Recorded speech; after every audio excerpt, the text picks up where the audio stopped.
Hey friends, it's been a little while since I've talked to you. I have a story, life and death story from victory over fear. And I just wanted to tell you that I had an amazing incident that happened on October 14th, 2017 at around 11:20 p.m. in Memphis, Tennessee. I'd been coming to a Zervita event, and we're coming back to the place I was staying in a house in Memphis. And as I was walking up the driveway with my friend Sherry, we were interrupted by two gunmen, young men that came up running. They had hoods on and they had guns, and they said, "Give me your purse, give me your keys, give me your purse, give me your keys." And this arm actually had whatever I had in it was gone, and that was a bag with my clothes, my cowboy boots, the things I love, my makeup, and in the other bag was my new MacBook Air, I guess. And anyway, I had these things taken from that hand. My friend Sherry was on the porch, and they grabbed her, and she handed over her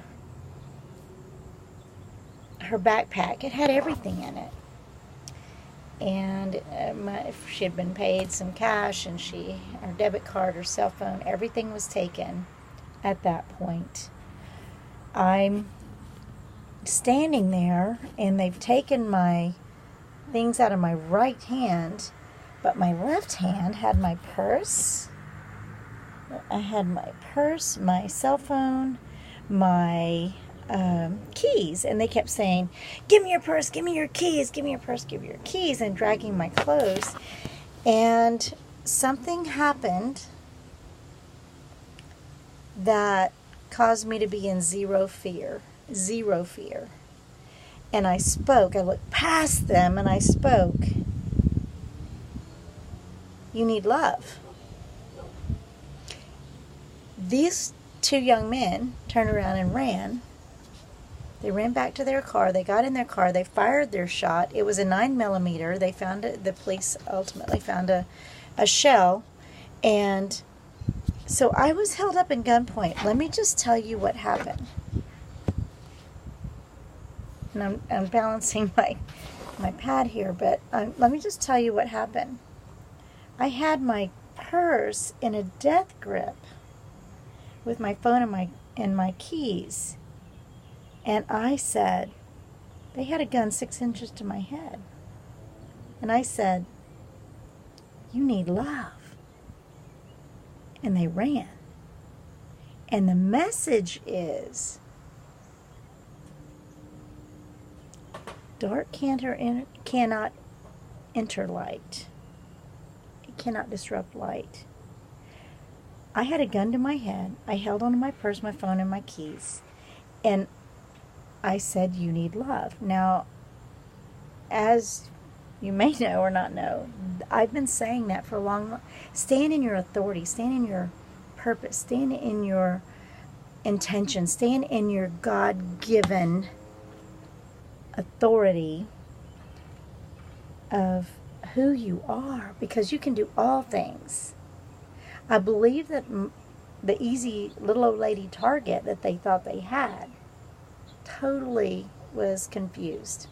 I believe that they were confused, that I had a stance and I was not afraid to die. I was bold faith, no fear, absolutely no fear. They shot a gun. And once they left, I went running with my phone trying to take a picture. My hands were shaking a little too much to actually get a photo done. But I ran after them because I had no fear. I've preached it for many years. Bold faith, no fear. Victory over death, victory over fear. And that we can do all things. We are created with boldness. And what we must do is learn to step into our bold faith and turn off the media that continues to inundate us with fear and stand in the authority that we've been given in our own creation of no fear. A gun pointed to my head, and I say, "You need love," to these two young men.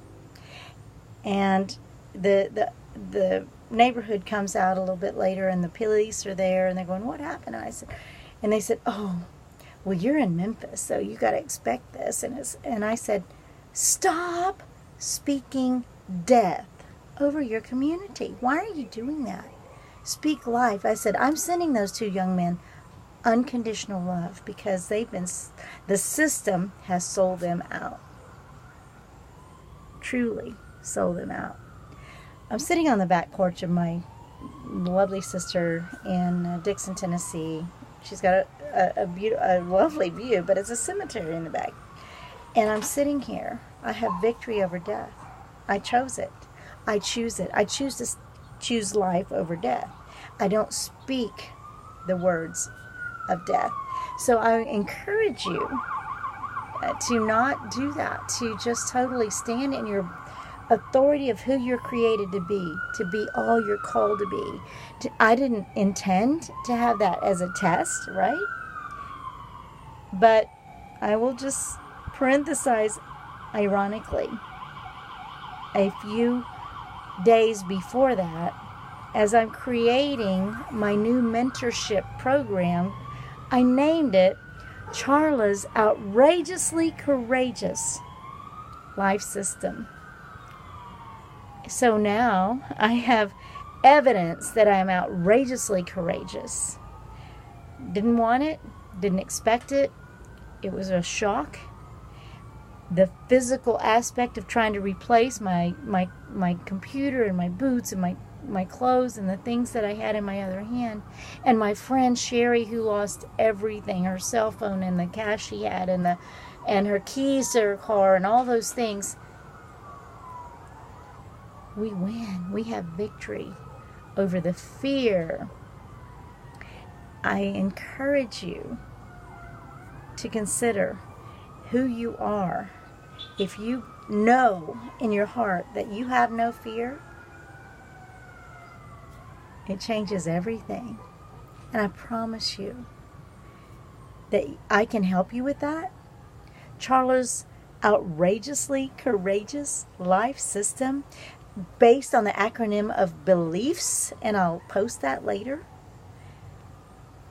But believing and totally imagining and engaging and all of those things with fun for beliefs, with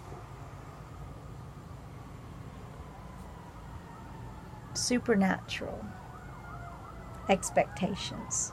We got it. We've got this. So let's not walk in fear. Let's walk in bold faith, no fear. I've spoke it for years. I have evidence that Charla is courageous, courageously out living what she preaches. That's me. And I love you all. We're unconditionally loved, and we should always be in love. And choose life, choose laughter, choose joy. God bless.